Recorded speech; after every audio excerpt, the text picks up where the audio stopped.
आप सभी को सादर जय सिया राम। लॉकडाउन में हम सब घर पर बैठे हुए हैं और निरंतर रामायण हम लोग श्रवण कर रहे थे, देख रहे थे। और मित्रों, ऐसे में एक सवाल जो कहीं ना कहीं मन में आप सबके, जैसा कि मेरे मन में भी था, तो आप सबके भी मन में एक जिज्ञासा रही होगी कि प्रभु को 14 वर्ष का वनवास ही क्यों?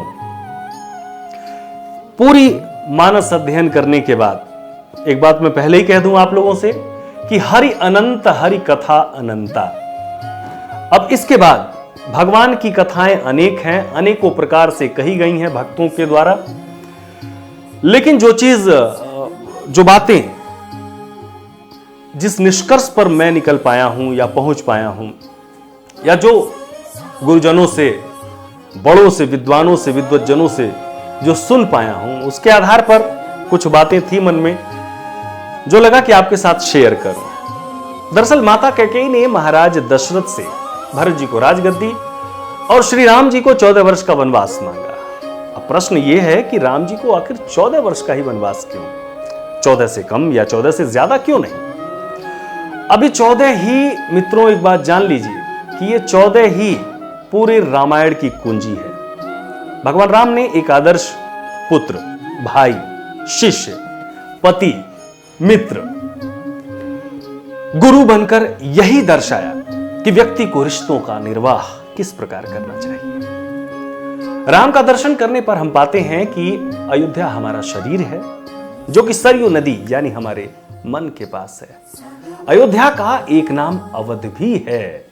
जी हां, अयोध्या, अवध न वध, जहां कोई अपराध ना हो।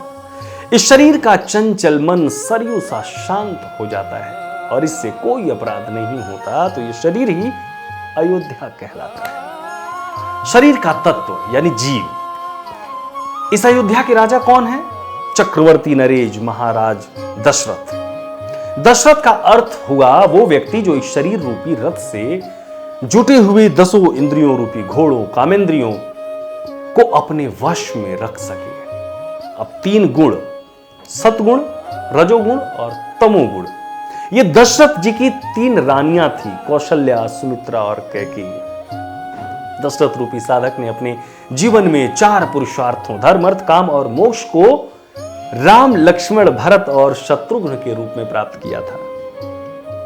तत्व दर्शन करने पर हम ये पाते हैं कि धर्म स्वरूप भगवान राम स्वयं ब्रह्मा है, शेषनाग भगवान लक्ष्मण है, वैराग्य है माता सीता, शांति और भक्ति हैं, और बुद्धि का ज्ञान कौन है? हनुमंत लाल जी महाराज। जी हां, रावण का घमंड, कुंभकर्ण अहंकार, मारीच लालच और मेघनाथ काम का प्रतीक है। मंथरा कुटिलता, शूर्पणखा काम और ताड़का क्रोध का प्रतीक है।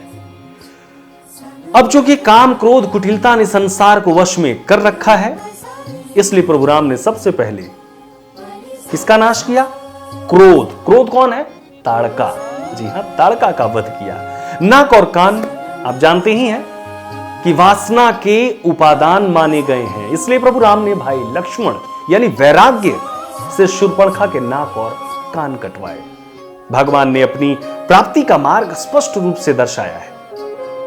अब इस प्रकार के भाव से अगर हम देखें तो पाएंगे कि भगवान सबसे पहले वैराग्य को मिली, फिर वो भक्ति, और सबसे बाद में ज्ञान यानी भक्त शिरोमणि हनुमान जी के द्वारा हासिल किए गए थे। जब भक्ति माता सीता ने लालच यानी कि मारीच के छलावे में आकर वैराग्य यानी कि लक्ष्मण जी को अपने से दूर किया, तो फिर क्या हुआ? घमंड यानी रावण ने आकर भक्ति की शांति, माता सीता की छाया हर ली और उसे ब्रह्मा से दूर कर दिया, यानी भगवान से दूर कर दिया। मित्रों, भगवान ने 14 वर्ष के वनवास के द्वारा हम सबको यह समझाया है कि अगर व्यक्ति अपने यौवन पर यानी कि अपनी जवानी में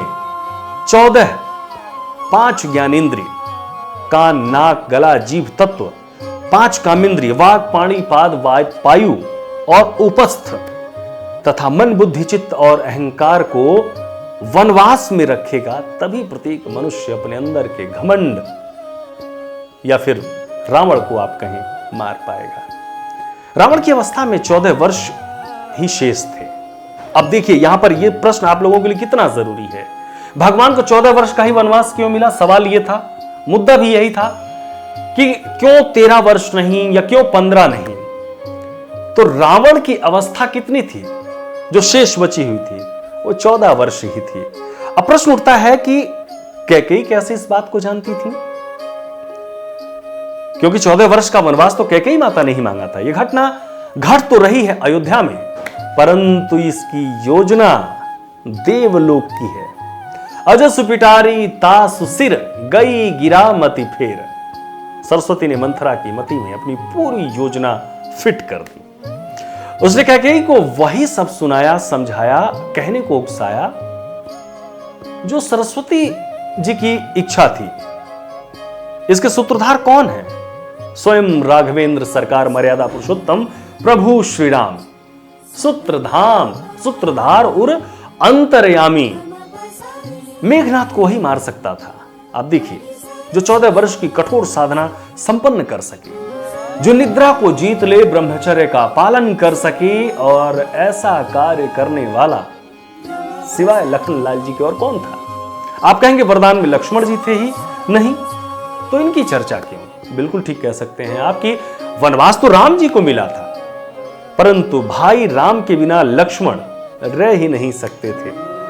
माता कैकेयी इस यथार्थ को जानती हैं, जो नारी युद्ध भूमि में दशरथ के प्राण बचाने के लिए अपना हाथ रथ की धुरी में लगा सकती है, रथ संचालन की कला में दक्ष है, वो राजनीतिक परिस्थितियों से अनजान कैसे रह सकती है? जी हां, वो आज की नारी नहीं थी, आज की राजनीतिक नारी नहीं थी, वो माता कैकेयी थी।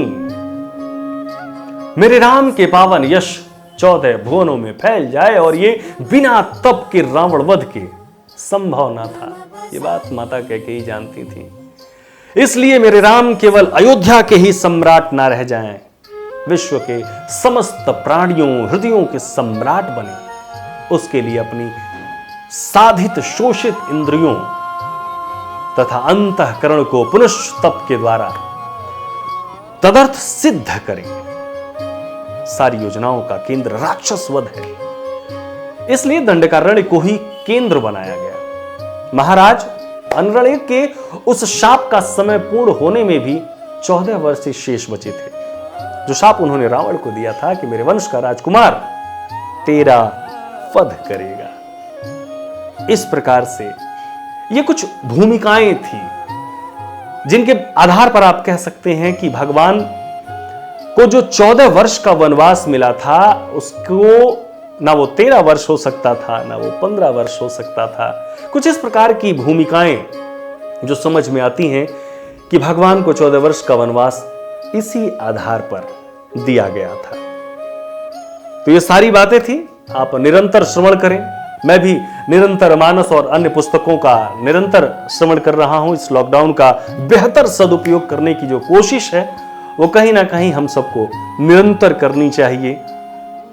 जी हाँ, जो इस व्याख्या में जो अच्छी बातें हैं वो सब आप सबके द्वारा हैं। जो त्रुटियां रह गई, ये कह सकता हूं कि वो मेरी नादानी है, मेरी नासमझी है। सादर जय सिया राम। सब्सक्राइब करें टोटल भक्ति को। अब हमारे वीडियोस को सबसे पहले देखने के लिए बेल आइकन को दबाना ना भूलें।